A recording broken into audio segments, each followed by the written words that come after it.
Bon lundi, bon matin, bienvenue à tous et toutes, Saumbona, je te vois. Et si ton esprit était ton vrai système d'exploitation? Tu sais, comme celui d'un ordinateur, comme une plateforme comme Windows ou iOS, mais que tu fonctionnais encore sur une version démodée. Tu peux peut-être, quand tu fais des projets d'affaires, des projets d'organisation, tu peux peut-être penser que ce qu'il faut, c'est changer ton logo, améliorer ton équipe, changer tes offres, etc. Mais si ton système mental n'a pas encore été mis à jour, mais tu vas très probablement continuer à recréer les mêmes schémas. Des schémas de stress, des schémas de fatigue, de plafond invisible qui te bloquent dans tes progrès, puis dans les ambitions que tu as pour tes projets, pour ta vie, pour ta communauté. Aujourd'hui, on va parler de reprogrammation mentale afromagnétique. Comment unir la science, la sagesse et la spiritualité pour que ton esprit devienne ton allié, vraiment ton allié, puis pas ton saboteur.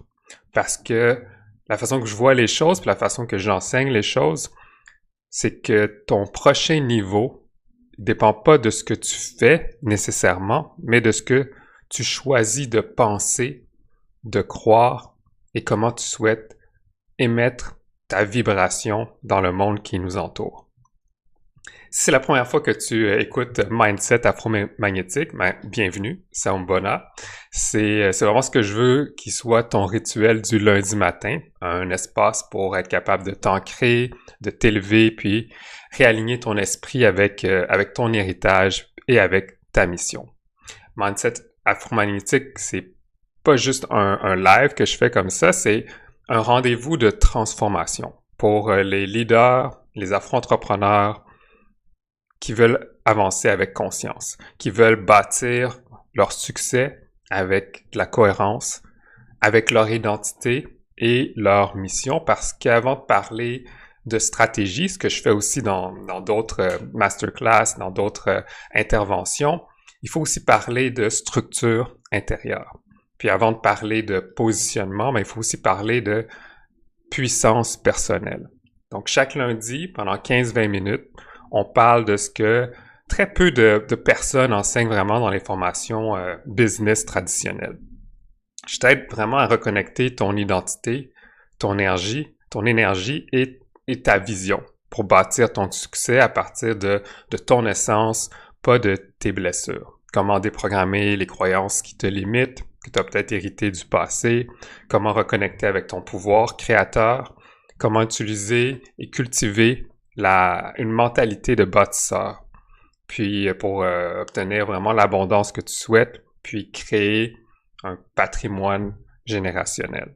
Donc, si tu es un entrepreneur, un artiste, un leader qui sent qu'il y a plus grand que toi et que ce que tes résultats actuels reflètent, c'est pas exactement ce que tu veux. Alors, c'est vraiment pour ça que j'ai créé ces capsules-là, parce qu'on va parler du travail, du vrai travail. Celui qu'on voit pas sur Instagram, on parle de l'alignement intérieur, de la discipline de l'esprit, puis de la foi dans sa mission. C'est ce que j'appelle le travail invisible, celui qui précède toute expansion matérielle dans notre monde. Donc, je me prénomme Jean-Philippe, je suis entrepreneur social, coach en stratégie, créateur du mouvement afromagnétique.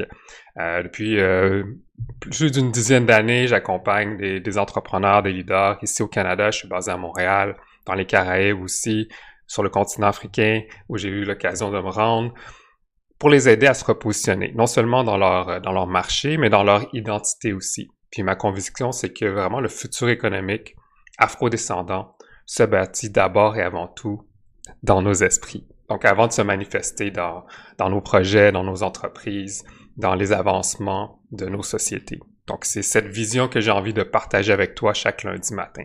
Donc bienvenue dans Mindset Afromagnétique. Donc le réveil, il commence maintenant.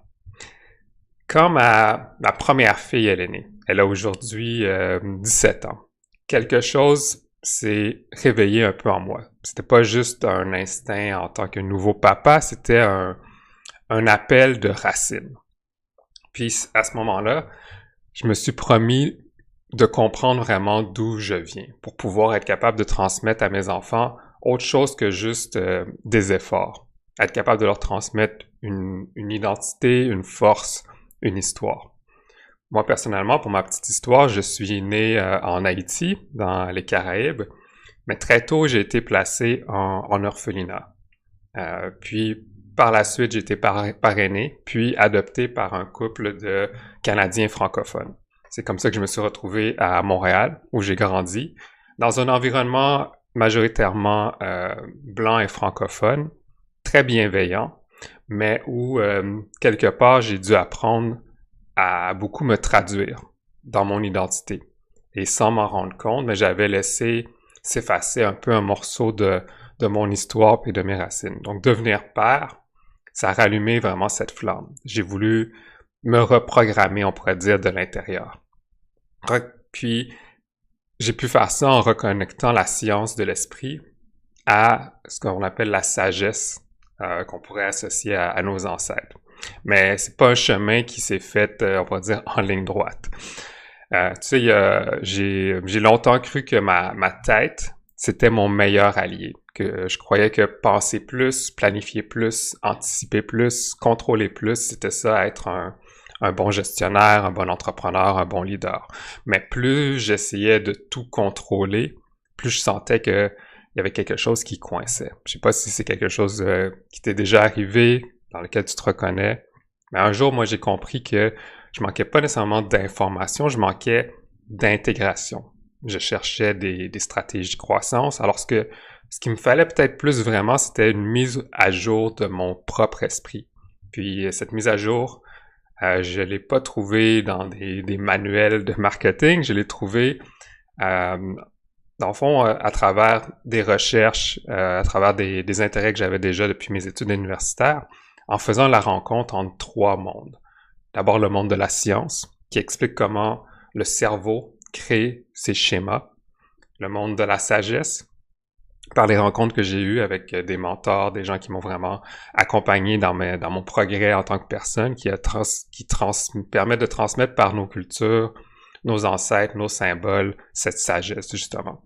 Puis, à travers une part de spiritualité. C'est vraiment cette force invisible qui relie un peu tout ce qu'on est dans le monde en tant que personne, dans notre environnement. Donc, à partir de ce moment-là, c'est vraiment à ce moment-là que vraiment tout a beaucoup changé pour moi. J'ai arrêté de chercher quoi faire de plus, puis j'ai commencé à me demander qui, moi, Jean-Philippe, je dois devenir pour que mes actions portent le fruit que j'ai vraiment envie de récolter. Donc, c'est là que j'ai tranquillement travaillé à développer la méthode qui est aujourd'hui celle que j'utilise en coaching, qui s'appelle la méthode codée, parce que maintenant, je vois que le vrai leadership, ça bâtit pas seulement dans l'action, mais dans la reprogrammation consciente de son esprit, de ses croyances, puis de la vibration qu'on émet. Donc, tu vois, on pourrait dire ma mise à jour intérieure, elle n'a pas commencé le jour où j'ai trouvé une nouvelle stratégie, elle a vraiment commencé le jour où j'ai accepté que mon ancienne version devait s'éteindre d'une certaine façon pour que la vraie nouvelle version 2.0 puisse émerger. Donc, pour ça, je vais te parler un peu des trois aspects qui rentrent dans tout ça. Donc, j'ai parlé de la science, de la sagesse, puis de la spiritualité. On va commencer avec le premier, la science.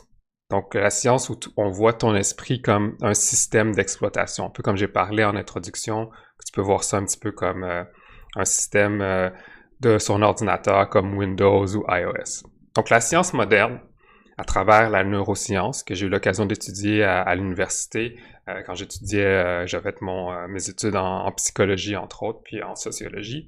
Donc la neuroscience, elle nous enseigne une vérité qui est assez fascinante. Nos pensées, elles ne sont pas neutres. Chaque pensée, chaque émotion, chaque croyance, d'une certaine façon, sculpte littéralement la structure de ton cerveau. Quand je parle de la structure, je parle des connexions neuronales qui gèrent l'ensemble des fonctions de qui on est comme être humain au niveau de la pensée, mais aussi au niveau de toutes les fonctions qui nous fait que notre corps fonctionne puis nous garde en vie. Donc, cette capacité-là de pouvoir, par contre, changer ces connexions neuronales, on appelle ça la neuroplasticité. C'est la capacité assez incroyable que notre cerveau a de se reconfigurer tout au long de notre vie, à créer, à renforcer ou à désactiver des connexions neuronales en fonction de ce que tu répètes, toi, de ce que tu ressens et de ce que tu crois. En d'autres mots, ton cerveau, il est toujours en train d'apprendre. Mais ce qu'il y a d'important à savoir, c'est qu'il ne fait pas vraiment la différence entre ce qui te sert, toi, vraiment, par rapport à tes objectifs, et ce qui te sabote. Exemple, si tu te répètes chaque jour des phrases comme « Ah, je suis pas encore prêt, je suis pas à la hauteur pour faire ce projet-là » ou parce que je suis noir ou dans nos communautés, à cause de notre culture, c'est plus difficile. Mais est-ce que ton cerveau, sur la partie inconsciente en particulier, finit par... Ce qu'il fait, c'est qu'il va solidifier les circuits, donc les connexions neuronales, comme des genres d'autoroute mentale. Et même si tu veux aller ailleurs, donc tu veux t'améliorer, tu veux atteindre des nouveaux objectifs, ton système nerveux, donc les connexions que tu as créées à force de te répéter ce genre d'idées-là, de genre de croyances-là, mais ton système nerveux continue de t'envoyer dans les mêmes directions. Des directions souvent de stress, de peur, d'auto-sabotage, de comparaison. Donc, comme le dit Joe Dispenza, une personne qui a vraiment travaillé beaucoup sur cet aspect-là, c'est un docteur en chiropractique, c'est auteur, puis c'est un chercheur en neurosciences qui est beaucoup connu pour ses travaux sur la puissance du mental puis de la guérison par la pensée. Tu ne vis pas selon ton potentiel, tu vis selon tes programmes. Et ces programmes, ben, ils s'impriment à force de les répéter. Des phrases qu'on t'a dites, peut-être des peurs qu'on t'a transmises, des croyances que tu as héritées du passé, ou du passé, ce qu'on appelle le colonial mindset, le passé colonial qui a influencé beaucoup de nos réalités en tant qu'afro-descendants. Donc, voilà pourquoi un mental qu'on dit un mental fort, c'est pas suffisant. Parce que il y a ce qu'on appelle en neurosciences la rigidité mentale. C'est encore une forme de peur. La peur de changer, la peur de se reprogrammer. Donc, le vrai pouvoir, c'est avoir un mental flexible. Celui qui sait désinstaller un vieux paradigme, un vieux schéma de pensée, puis en créer un nouveau. Puis c'est exactement ça, la neuroplasticité appliquée au leadership que tu veux incarner. Comprendre que tu peux littéralement reconfigurer ton cerveau pour qu'il devienne un allié de ta vision. C'est ce que j'appelle mettre à jour ton système intérieur. Maintenant, je vais te parler du deuxième aspect, qui est l'aspect de la sagesse, qui est un peu la mémoire de ton ADN, l'ADN de tes ancêtres. Dans les traditions africaines, on ne séparait pas vraiment le mental du spirituel.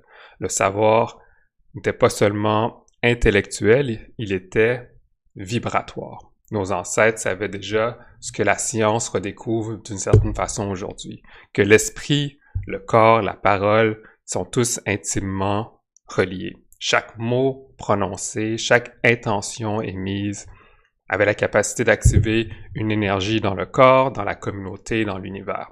C'est pour ça que la sagesse, c'est pas un concept abstrait, c'est vraiment la mémoire vivante de ton peuple, qui est encodée dans ton propre ADN, dans tes gestes, dans tes silences même. Quand tu reprogrammes ton esprit, mais tu fais pas qu'améliorer ta productivité ou ta discipline, tu honores ta lignée de ceux et de celles qui ont dû se battre pour que tu aies le droit d'exister aujourd'hui, qui sont battus durant leur vie, qui ont pu avoir des enfants pour amener à la personne que tu es aujourd'hui à travers des lignées et des lignées de personnes derrière toi. Donc, d'une certaine façon, quand tu fais ça, c'est que tu réactives ce que j'appelle ton Ikanga intérieur, cette force ancestrale que les Igbo, une communauté qu'on trouve beaucoup, entre autres au Nigeria, sur le continent africain, appelait la puissance créatrice qui relie le visible et l'invisible. Donc l'Ikanga, c'est un peu ton temple à toi intérieur. C'est la représentation symbolique de tout le potentiel que tu portes, de ton courage, de ton intelligence spirituelle. Puis quand tu te reconnectes à ton Ikanga, mais tu redeviens le pont entre ta sagesse que tu as héritée, puis ta vision moderne que tu veux incarner. Puis c'est ça pour moi, comment on décolonise nos esprits, notre leadership intérieur. C'est sortir du réflexe de survie pour diriger à partir de la puissance qu'on incarne. Donc voilà, ça c'était pour la deuxième partie qui était la sagesse. Maintenant, je vais te parler de la troisième, qui est celle de la spiritualité, donc l'énergie de création. Donc la spiritualité, c'est pas de la religion. En tout cas, pas de la façon que j'ai envie de t'en parler aujourd'hui.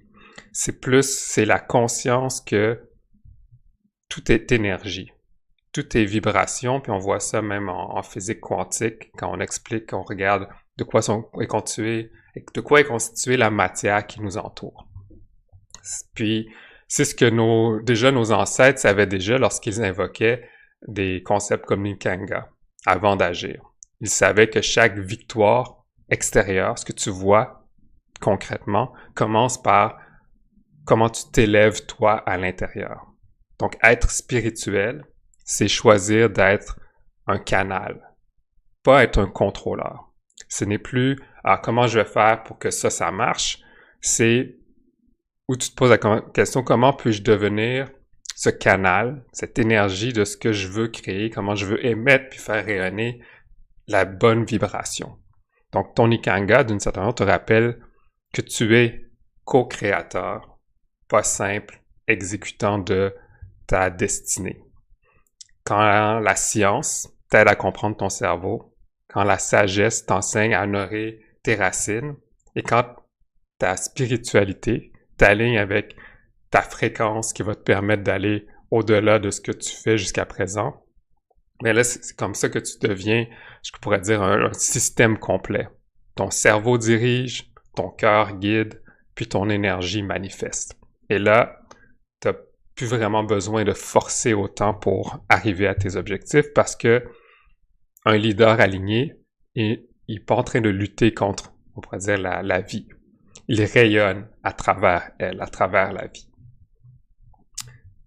C'est vraiment pour aider entre autres mes clients que je vois en coaching à vivre cette genre de transformation de l'intérieur que j'ai créé ce que j'appelle le framework codé, qui s'appelle KODE accent aigu. C'est un processus en 3 étapes qui est inspiré des 6 facultés mentales de l'esprit, de notre cerveau qu'on appelle on a 3 cerveaux, on a le cerveau plus reptilien, le cortex, le néocortex. Le néocortex, c'est la dernière partie du cerveau qui a évolué chez nous en tant qu'être humain. C'est là où se passe toute la force de la pensée rationnelle. Donc, c'est vraiment comment utiliser les 6 facultés mentales supérieures adaptées à notre héritage en tant qu'afro-descendant. Donc, le premier, c'est décoder tes croyances. C'est identifier justement ces schémas de pensée, ces vieux programmes, ces paradigmes que tu as hérités puis qui te gardent petit.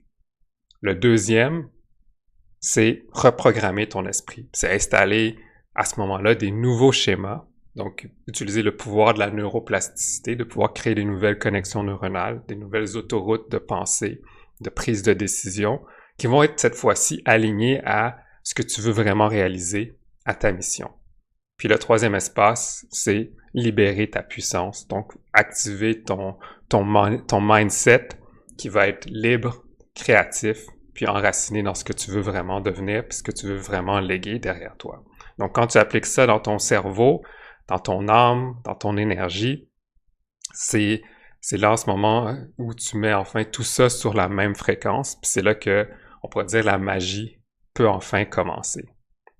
Alors, pour aujourd'hui, j'ai un petit défi pour toi pour la semaine qui s'en vient. Donc, chaque fois que tu entends une phrase que ta petite voix dans ta tête dit et qui te limite, quelque chose comme « Ah, je dois, je peux pas, je suis pas prêt », j'aimerais que tu prennes une pause, que tu t'arrêtes, que tu prennes une respiration et qu'à ce moment-là, justement pour commencer à créer ces nouvelles connexions-là, que tu te dises, je choisis aujourd'hui de reprogrammer mon esprit pour la liberté. Puis, j'aimerais même que tu écrives peut-être cette phrase-là dans ton journal ou quelque part où tu peux la voir tous les jours. Donc, je répète pour que tu aies bien compris, mon petit défi de la semaine, chaque fois que tu entends ta petite voix qui a envie de te rabaisser ou de te faire paraître petit, qui te dit des choses comme « Ah, je dois »,« Je ne peux pas »,« Je suis pas prêt pour », tu prends une respiration, puis tu te dis « Je choisis de reprogrammer mon esprit pour la liberté ». Puis, tout au long de la semaine, observe tes nouvelles décisions qui deviennent peut-être plus fluides, ton énergie qui est plus enthousiaste, tes conversations qui changent de fréquence. Parce que la vraie reprogrammation se fait pas on pourrait dire juste dans la tête rationnelle, elle se fait dans le choix répété aussi d'être aligné. Donc, ce que je veux vraiment que tu retiennes pour la capsule d'aujourd'hui, c'est que reprogrammer ton esprit, c'est vraiment un acte de souveraineté. C'est le moment où tu reprends la main sur ton propre système à toi intérieur, puis quand ton esprit devient ton allié, ton monde devient ton miroir. Et si cette capsule t'a parlé, puis si tu sens que c'est ton moment à toi d'élévation, mais comme je le fais à chaque fois, je t'invite à ce moment-là à réserver avec moi une session stratégique personnalisée de 45 minutes. C'est un moment, une rencontre privée où on va clarifier ensemble ton identité de leader. On va identifier ce qui te bloque dans ton expansion, puis on va créer ensemble une feuille de route très concrète pour que tu puisses aligner ton message, ton énergie, si tu es en affaires, en business, à tes offres. Donc, tu vas pouvoir partir avec une clarté nouvelle, celle qui transforme les projets en mouvement. Donc, merci d'avoir été là. À lundi prochain pour une nouvelle capsule de Mindset Afromagnétique. C'était Jean-Philippe de l'agence Mauvaise Coaching. Puis, ce que je voudrais te dire, c'est de te souvenir que ton futur ne s'inscrit pas dans la stratégie, il s'inscrit dans la nouvelle identité que tu es prêt à incarner. Voilà, très bonne semaine, à très bientôt, ça m'a fait plaisir.